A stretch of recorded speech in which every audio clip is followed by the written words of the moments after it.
checking things out, and with my farmer friend Claire, who I'm going to introduce right now. She's over here in front of the greenhouse. Hi. Hi.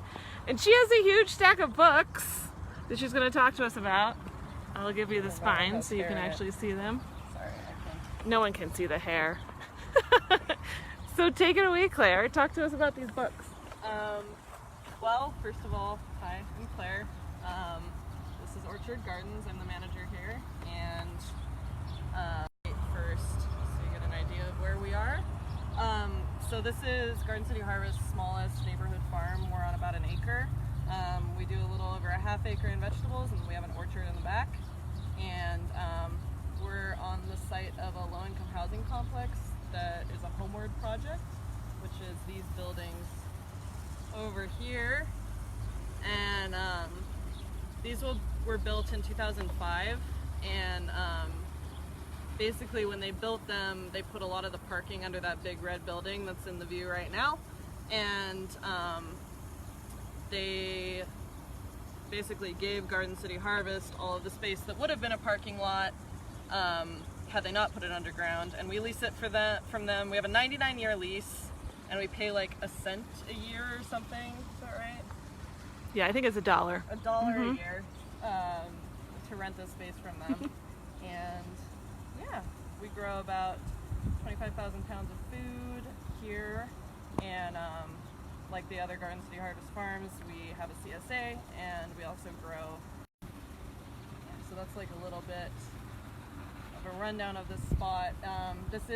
We're right past Reserve, a block past Reserve, and we're in the Orchard Homes neighborhood. So it's kind of like a historically agricultural neighborhood out here, which is kind of nice to have a farm that's just in the middle of it. Yeah. Cool. That's a little bit of a rundown of the spot we're at, and I can get into cookbooks now. Yeah, get into them. So I love cooking. I didn't know how to cook before I started farming. I started farming about 5 or 6 years ago. And I wasn't a bad cook, but I didn't really know anything. I just made stir fries and stuff. And when I started farming, I suddenly had vegetables just exploding out of everywhere, and I didn't know what to do with them, and I didn't know how to cook them well, and you can only eat so many salads before you're just over it. I don't know if any of you have ever gotten there. I've gotten there. I'm there right now. I'm there. And so I basically was like, all right, well, I better learn how to cook this stuff. Cookbooks that I have ended up amassing in my time as a farmer. And these are my favorites. These are the ones that really taught me a lot. A lot of them are sort of geared towards seasonality or geared towards a CSA type thing, or a person who shops at farmers markets a lot. So they're really, really helpful. And I guess I'll just go through them really quickly. Yeah. We'll start with this one. This is Dishing Up the Dirt by Andrea Bemis. This is a really good cookbook for all of you CSAers out there. And she runs a CSA model farm. It's called Tumbleweed Farm. And so all of the recipes in this book are with vegetables we grow. This is stuff you're going to end up with in your CSA. And if you want to know how to cook it creatively and really simply too, this is the book to get. And it's also really neat. It's a beautiful book. The photographs are really beautiful, and she has a lot of essays in here that are about farming, which gives you a really good idea of the trials and tribulations and triumphs of farming. It is absolutely just full of stuff. I pretty much destroyed it. It's full of my notes. It's full of these little tabs of my favorites. It's a sign that it's used well and loved. Well, I use this all the time.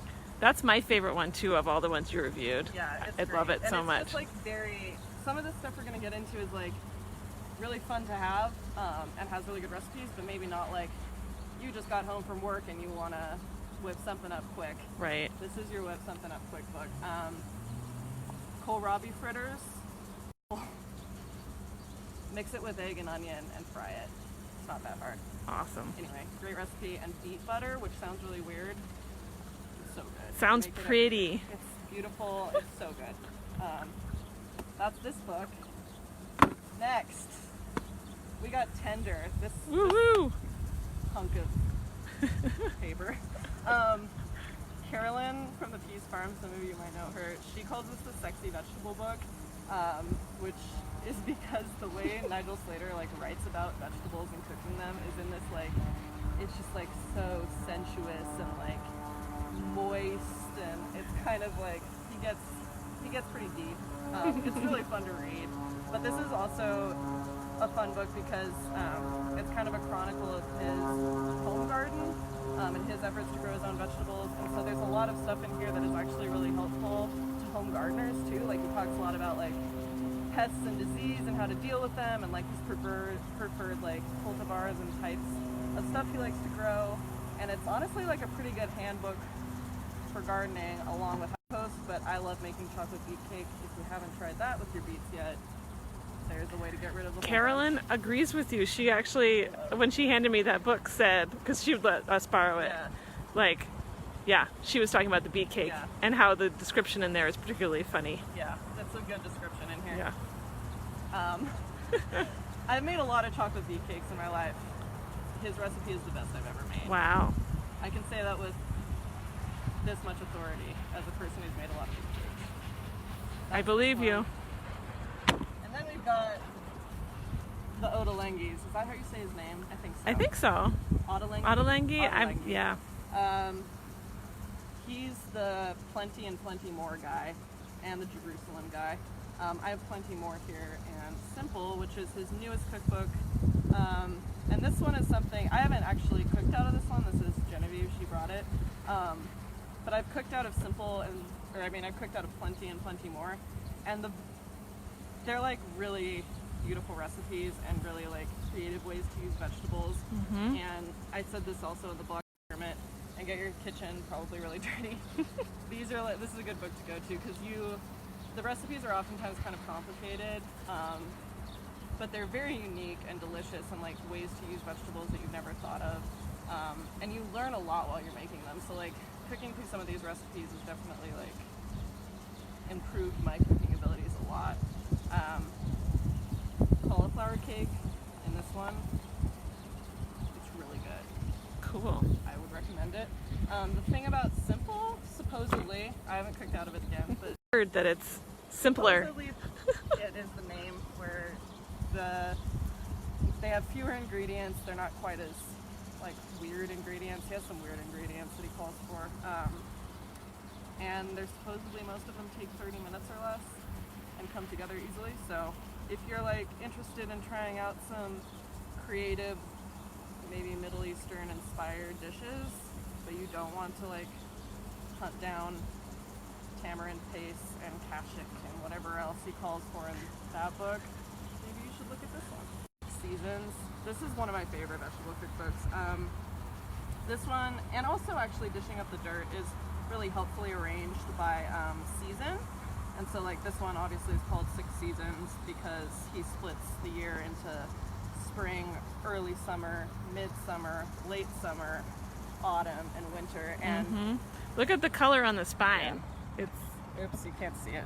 oh yeah. Oh yeah, there it is. Yep. Yep. Lots of color coding. I mean, that's helpful, especially here in Western Montana, because as you guys probably know, your summer vegetables like tomatoes and cucumbers and peppers and corn oftentimes don't show up till the end of summer or even early fall.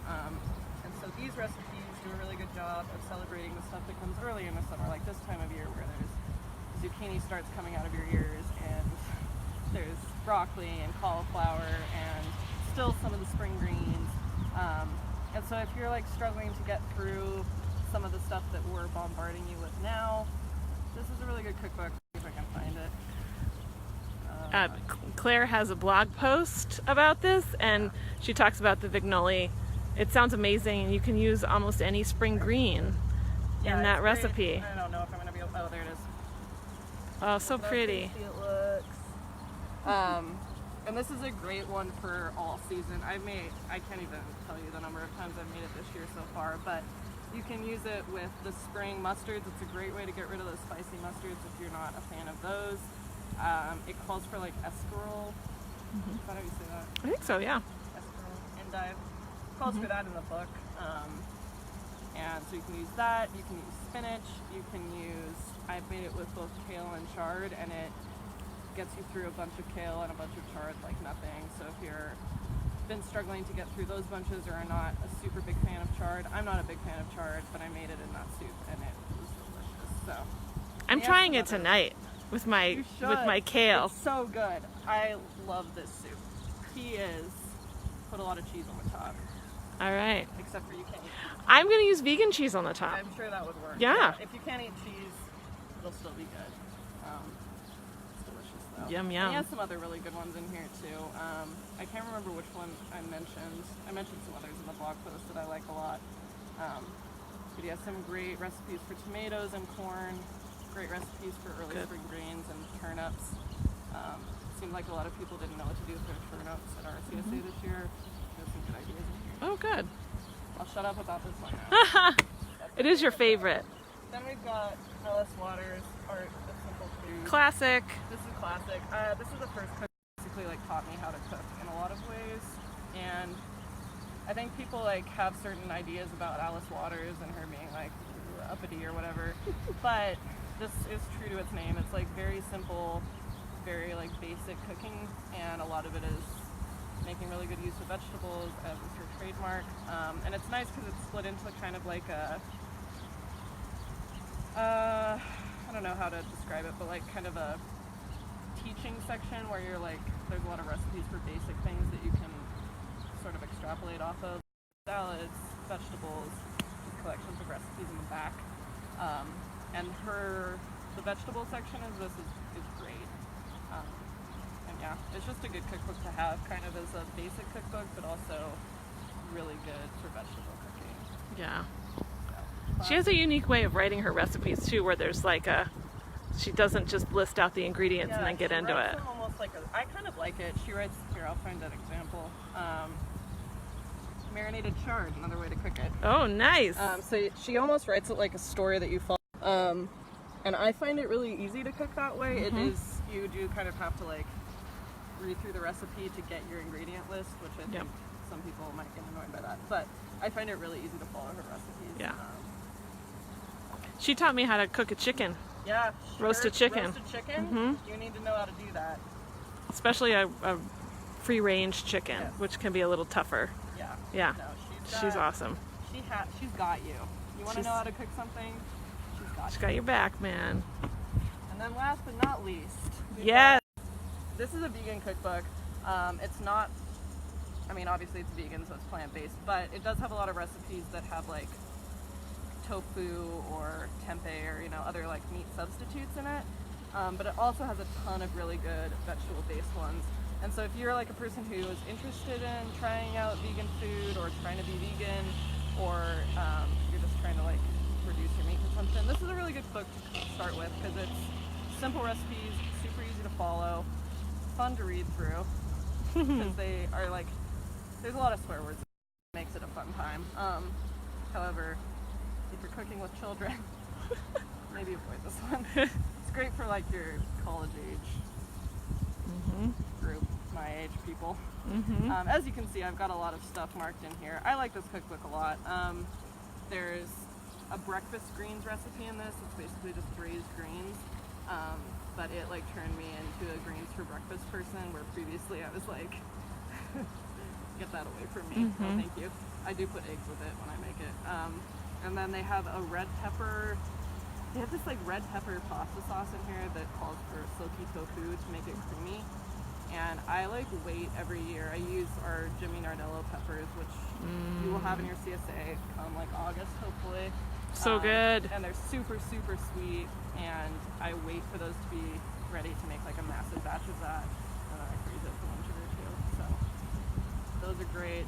It's a really fun book. But yeah, like I said, if you're like not into abrasiveness, or you have children, maybe avoid it until they're old. But of course, this is a selection of mini. There are tons of really great vegetable cookbooks out there, but this is my personal collection and what I like to cook from. And Totally. Yeah. And why do you like working for Garden City Harvest? What keeps you coming back? Because you've been here for a while. How many years have you been here? I think this is my 5th year. And this is your first year heading up the show here at Orchard Gardens. I worked for 2 years at River Road as their apprentice, and then I worked for 2 years here with Dave as the assistant. And I don't know. I mean, I started working here while I was still in college, not here, but I started working for Garden City Harvest while I was still in college, and I didn't really know what I wanted to do. And this space, like that job at River Road, basically changed my trajectory. I was thinking I would end up doing like resource management or working for the Forest Service or something like that, which that's stuff I'm really interested in and would like to do still, but this just like totally opened my eyes to sustainable agriculture and community-based agriculture.